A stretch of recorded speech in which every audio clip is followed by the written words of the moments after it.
એના માટે વારે વારે સામાયિક કરવું જોઈએ. એ કેટલો મોટો લાભ છે. હવે સામાયિકનો તમને લાભ બતાવીશ ને, બહુ મોટો લાભ છે. જોવો છે સામાયિકનો લાભ?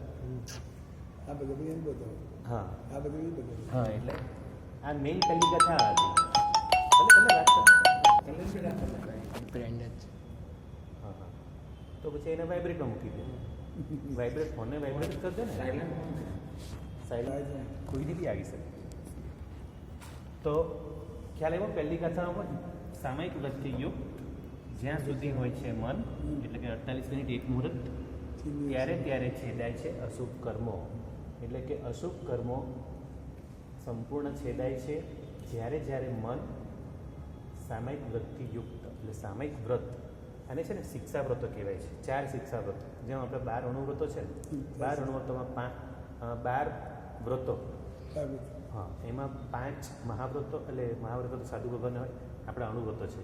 તો પહેલાં 5 અણુવ્રતો, પછી એના પછીના 3 ગુણવ્રતો, અને પછી 4 શિક્ષા વ્રત. શિક્ષા વ્રતમાં પહેલું આવે છે સામાયિક. 9મે સામાયિક વ્રતે 5 અતિચાર બોલે છે ને, તો સામાયિક પહેલું શિક્ષા વ્રત છે. પછી એના પછીનું બીજું દેશાવગાસી, છઠ્ઠું એટલે 9મું પછી 10મું દેશાવગાસી, બરાબર. છઠ્ઠું જુદું છે અને આ દેશાવગાસી જુદું છે. આ દેશાવગાસીમાં આખા દિવસમાં તમારે 10 સામાયિક કરવાના, 2 પ્રતિક્રમણના અને 8 સામાયિક. એ દેશાવગાસી એટલે એક જ સ્થાને બેસી. હા, પ્રતિક્રમણ ગણાય ને, કેમ નહીં? સવાર સાંજ બધાનું પ્રતિક્રમણ અને વચ્ચેના 8 સામાયિક, બંને બધું મળીને 10. હા, એટલે તમારે વધારે કરો તો વાંધો નથી, પણ ઓછામાં ઓછા 10. ઓછામાં ઓછા 10. એટલે દેશાવગાસીનો આવો નિયમ હોય. અમે લોકો મૌન એકાદશ કરીએ ને તે દિવસે આ રીતે 10 થઈ જાય. સવારનું પ્રતિક્રમણ, સાંજનું પ્રતિક્રમણ, એમાં સામાયિક વગર તો પ્રતિક્રમણ થાય જ નહીં ને. તો સામાયિક તો એમાં આવે જ ને, સામાયિક કેમ ના ગણાય?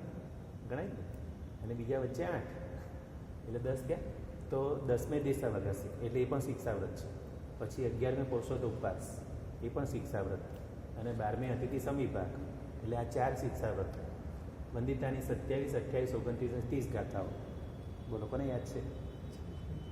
27મી દિવ્ય દુપણી આણે, 28મી આણવણે પેસવણે, 29મી સંથાર ઉચ્ચારવી અને 30મી સચિતે નિખીવણે. આ 4 ગાથાઓ શિક્ષાવ્રતની છે. તો હવે જે આપણા 12 અણુવ્રત થયા, આમાં પહેલાં 5 પ્રાણાતિપાદ, મુસાવાદ, અદત્તદાન, મૈથુન અને પરિગ્રહ. પછી 3 ગુણવ્રત. 3 ગુણવ્રતમાં કયા કયા આવ્યા? 6ઠે દિક પરિમાણ, 7મે ભોગોપભોગ અને 8મે અનતદંડ. અતિચારમાં આવે ને પહેલા જ લાઈન, હા, એટલે 8ના અતિચારમાં આવે. તો આપણે આપણા શ્રાવકના આપણે એટલો તો યાદ, 12 વ્રતો તો યાદ હોવા જ જોઈએ. બરાબર. તો એમાં સામાયિક છે કયા નંબરનું? 9મે સામાયિક વ્રતે 5 અતિચાર બોલે છે ને, એટલે 9મું છે. 9મું પણ પહેલું શિક્ષાવ્રતમાં પહેલું, બરાબર. તો એવું સામાયિક આપણને મળ્યું છે. હવે આ સામાયિકનો લાભ આપણે જોઈ લીધો, બરાબર. આ તો વિડીયોમાં થઈ ગયું છે. હવે આપણે આનો લાભ જોઈએ, કેટલો મોટો લાભ છે આનો જોઈએ.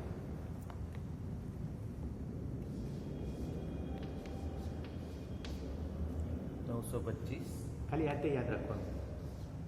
925 પાછું 925, આ આંકડો યાદ રાખી લેવાનો. 925, 925, 925. આમ આટલું એટલે ટેકનિક બતાવી યાદ રાખવાની. હવે આને ગણવાનું 92 કરોડ 59 લાખ 25,925. આ શું છે ખબર છે? આમાં આની ઉપર પાછું એક 3 અષ્ટમાંશ, આટલું તો ખરું, પ્લસ 3 અષ્ટમાંશ, આટલા પલ્યો પણ, આટલા પલ્યોપમનું દેવ આયુષ્ય બંધાય છે એક સામાયિક કરવાથી. અને માત્ર એટલું નહીં, તમે જો સામાયિકને કરતાં પહેલાં નિર્જરાના લક્ષ્યથી કર્યું હોય, મારે તો નિર્જરા જ જોઈએ છે, મારે કોઈ પુણ્ય નથી જોઈતું, મારે કોઈ લાભ, કોઈ મારે ઇન્દ્રપણું, ચક્રવર્તીપણું, કોઈ નિયાણું નથી બાંધતું, તો આટલી નિર્જરા થાય છે. એટલે આટલા, માનો કે આપણને નરકમાં જે કંઈ દુઃખ મળવાનું હોય, મોટું મોટું નરકનું આયુષ્ય બંધાઈ ગયું હોય, તો આ બધું આટલા બધા જે સજા મળવાની હોય નરકની, એ બધી નિર્જરા થઈ જાય. એટલે નરકમાં જવું જ ન પડે. જો રેગ્યુલર સામાયિક કરતા હોય ને એને નરકમાં જ નહીં જવું. પહેલી વાત છે કે કેટલા પલ્યોપમ થયું, આ બધા પલ્યોપમ એની, અને ઉપર પાછું 3 અષ્ટમાંશ. આ 3 અષ્ટમાંશ કઈ રીતે ગણવાનું સમજાવું તમને. જેમ કે આ પલ્યોપમ છે એના આપણે અષ્ટમાંશ છે ને એટલે કેટલા ભાગ કરવાના? 8 ભાગ. 1 2 3 4 5 6 7 8 આ રીતે 8 ભાગ કરવાના. 8માંથી કેટલો લેવાનો ભાગ? 1 2 ને 3 આટલો ત્રીજો ભાગ આટલો લાભમાં લઈ લેવાનો. એટલે આટલા પલ્યોપમ તો ખરા જ, ઉપર પાછું આ એક્સ્ટ્રા આ બધું મળીને ટોટલ આટલા પલ્યોપમનું એક્સ્ટ્રા કેટલું? હા વધારે આના ઉપર આ જેમ આપણે કહીએ ને 1 કરોડ ને 10 લાખ તો ઉપર 10 લાખ શું આવ્યું? હા. એ extra. હા હા એટલે 3 અષ્ટમાં પલ્યોપમનું. હા એટલે આટલા પલ્યોપમ તો ખરા જ, ઉપર પાછો 1 પલ્યોપમ હોય એનો 3 અષ્ટમાંશ ભાગ એમ. પલ્યોપમમાં અસંખ્ય વર્ષો તો છે જ, એ તો તમે પેલું ખાડું દોરીને બતાવેલું મેં. પલ્યોપમ તો અસંખ્ય વર્ષો જ છે, પણ હવે આટલા પલ્યોપમ ને ઉપર પાછો આ 1 પલ્યોપમનો આ એના 8 ભાગમાં ત્રીજો ભાગ એટલે 3 અષ્ટમાંશ. પલ્યોપમના 8 ભાગ કરો અને એનો ત્રીજો ભાગ. ખ્યાલ આવ્યો? એની સાથે ગુણાકાર કરી દેવાનો તો આવી જાય. ના ગુણાકાર નથી કરવાનો બેટા. આટલા જો સાંભળ, આટલા પલ્યોપમ તો છે જ 92,59,25,925 પલ્યોપમ તો ખરા જ. એની ઉપર પણ પાછું આ 3 અષ્ટમાંશ એટલે કે આ પલ્યોપમના 1 પલ્યોપમના આપણે 8 અડધો ભાગ. ભાગ કરીએ એમાં અડધો નહીં સાંભળ. 1 પલ્યોપમના 8 ભાગ કરવાના. જેમ 1 રૂપિયાના 8 ભાગ કરો કેટલા થાય? 0.25. એ તો 4 ભાગ થયા, 12.5. 12.5. 1 રૂપિયાના 8 ભાગ કરો 12.5 પૈસા થયા. તો એ એટલા ભાગ કર્યા પછી એમાંના 3 ભાગ રાખવાના, બાકીના 5 છોડી દેવા એમ. એટલે 3 અષ્ટમાંશ થયું. 3 અષ્ટમાંશ એનો મતલબ કે આ 3 ભાગ લેવાના છે ને, બાકીના 5 છોડી દેવા. હવે સમજ પડી? તો 92,59,25,925 આટલા પલ્યોપમ ખરા, પ્લસ ઉપર 3 અષ્ટમાંશ આ પણ પલ્યોપમ. આ બધો જવાબ પલ્યોપમમાં જ છે. આટલું બધું ખાલી એક સામાયિકનું ફળ છે. દેવલોકનું આયુષ્ય, ચોખ્ખું તો બોલું છું, દેવલોકનું આયુષ્ય મળે છે, પણ સામાયિક કરતી વખતે પાછું આ દેવલોકનું આયુષ્ય લક્ષમાં નથી રાખવાનું. હા આ પાછું બરાબર સાંભળજો, આ વિશેષ સાંભળજો. તો પેલી 99 પેટી જેવું થાય કે ભાઈ દાન આપીએ તો 99 પેટી દેખાય. ના, આપણે 99 પેટી માટે દાન નથી દેવાનું. મારે સાધુપણું જોઈએ છે, મારે એના માટે દાન દેવાનું. મને આવું સાધુપણ ક્યારે મળે? હા, 99 પેટી માટે દાન નથી દેવાનું. મને સાધુપણું ગમે, આ સાધુપણું મને ક્યારે મળે, ક્યારે હું મોક્ષે જાઉં, ક્યારે છૂટું સંસારથી, એ ભાવથી દાન કરો તો એની તો કામનું છે. નહીં તો 99 પેટી કોઈ કામનું નથી. તો બધું અકામ નિજરા છે, એમાં કોઈ સકામ નિજરા નથી. એ રીતે હા 99 પેટીના લક્ષથી દાન નથી કરવાનું. હા, સુપાત્ર દાનનું ઇમ્પોર્ટન્ટ બહુ છે. એવું જ આ સામાયિકનું ઇમ્પોર્ટન્ટ છે. આ બધું એમ કીધું કે દેવલોકના આયુષ્ય માટે સામાયિક નથી કરવાનું. મારા આત્મા પર જે કર્મોનો બોજ છે, મારે એ બધો સાફ કરવો છે, મારે નિર્જરા કરવી છે. નિર્જરા લક્ષથી કરશો ને તો આ તો બોનસમાં મળવાનું છે, આનું લક્ષ નથી રાખવાનું. તમે નિર્જરા લક્ષથી કરશો તો જે નરકનું જે આવું બધું આયુષ્ય મળવાનું છે ને, નરકનું બધે જે આપણને સજા મળવાની છે ને, એ બધી માફ થઈ જશે અને પ્લસ બોનસમાં મળશે. પણ છતાં બી લક્ષ આને નથી રાખવાનું. આ ખાસ કહી દઉં છું. હજી પણ બીજી રીતે સામાયિકના બીજા પણ ઘણા બધા ફળ કીધા છે. લાખ ખાંડી સોના તણી, લાખ વરસ દે દાન, તો પણ સામાયિકના તુલ્ય ના આવે ભાખે શ્રી ભગવાન. આ અસલ દેશી ભાષામાં. સજ્જાઈમાં. હા, આ એકદમ દેશી ભાષામાં. લાખ ખાંડી સોના તણી, એક ખાંડીમાં કેટલું આવે ખબર છે? લાખ ખાંડી સોના તણી, લાખ વરસ દે દાન, તો પણ એક સામાયિકના તુલ્ય ના આવે ભાખે શ્રી ભગવાન. એટલે સમજો કે એક ખાંડી છે, એને સોનાથી ભરવાની, સોના મોરોથી ભરવાની. એ ખાંડી બહુ મોટી હોય. એવી 1 લાખ ખાંડી, અને એવી રોજ દાન દેવાની, અને એવી રીતે 1 લાખ વર્ષ સુધી. હા સાંભળો 1 લાખ વર્ષ સુધી દેવાની. અને આનું બધું ટોટલ એવું થાય છે, એક ખાંડી, મેં આખો મેસેજ રાખેલો જ છે ખાસ, 20 કિલો. હા જો મેં રાખેલો જ છે. એનું ટોટલ થાય છે 1 લાખ ખાંડીનો દાન 1250. 4 કરોડ કિલો સોનું થાય છે. 4 કરોડ કુલ મળે. આયરો મેસેજ સાચેલો છે. 4 કરોડ કિલો સોનું. બહુ જ હમણાં તો બહુ જ. 4 કરોડ કિલો, હા, રૂપિયા નહીં, 4 કરોડ કિલો સોનું.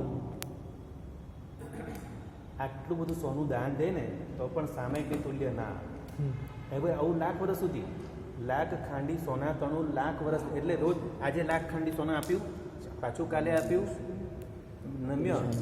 નમ્ય સાંભળ, આજે લાખ ખાંડી સોનું આપ્યું દાનમાં, પાછું કાલે આપ્યું, પાછું કાલે આપ્યું, આવી રીતે 1 લાખ વર્ષ સુધી, 1 લાખ વર્ષ સુધી લાખ ખાંડી સોનું દાનમાં આપો તો પણ સામયિકની તુલ્ય ના આવે.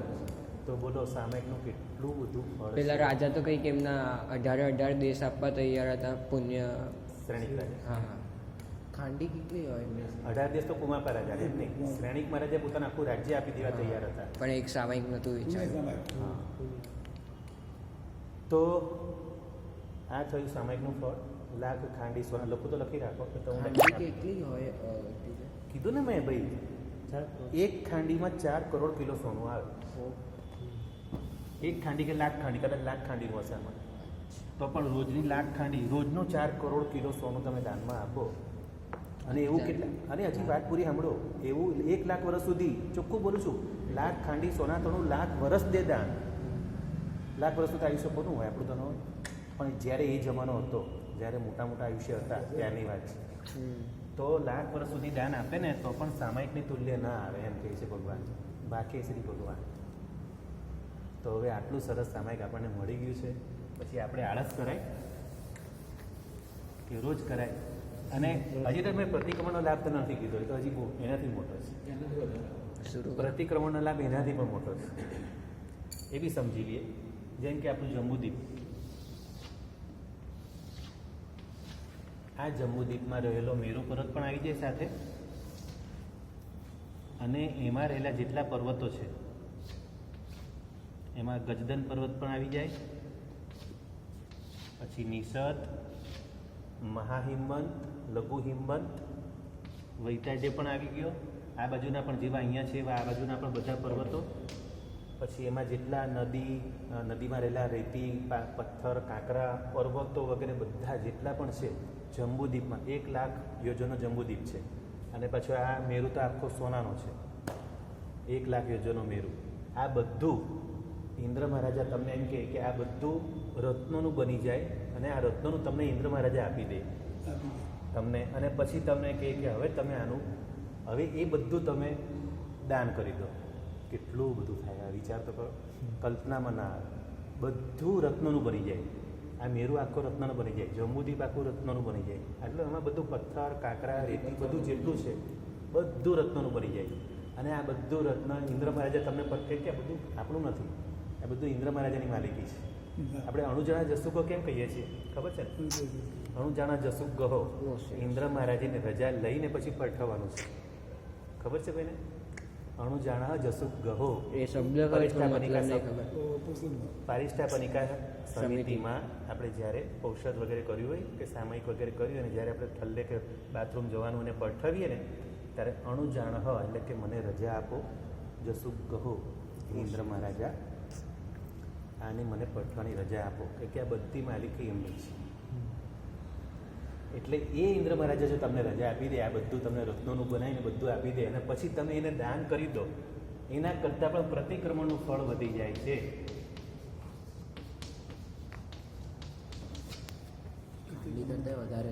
આનાથી વધારે પ્રતિક્રમણનું ફળ છે, આનાથી પણ વધારે. આખું જંબુદ્વીપ આવું તો આપણે ક્યારેય જિંદગીમાં આપણે નથી કરી શકવાના. તો પ્રતિક્રમણ કરો ને ભાઈ, આપણે રોજ લાભ લો ને આનો. આખી દુનિયા વેચાઈ જાય. આખી દુનિયા નહીં, જંબુદ્વીપ તો બહુ નાનું છે, દુનિયા તો બહુ મોટી બેટા. હજી તારે દુનિયાની ખબર છે દુનિયા કેટલી મોટી છે. જંબુદ્વીપ સૌથી નાનો, આખા 14 રાજ્યોમાં સૌથી નાનું જંબુદ્વીપ છે. અરે એમની એક ચર્ચા છે આપણે. અને તમે આખી દુનિયા તમે શું સમજો છો? આ આપણું ભરત ક્ષેત્ર છે ને, તમે આને જ આખી દુનિયા સમજો છો. આપણા ભરત ક્ષેત્રમાં, આ ભરત ક્ષેત્રમાં અહીંયા વૈતાડ્ય અને અહીંયા ટપકું કર્યું ને, આ ટપકું કર્યું ને, આટલી જ આપણી દુનિયા છે, આજની આપણી દુનિયા. તમે આને દુનિયા સમજો છો.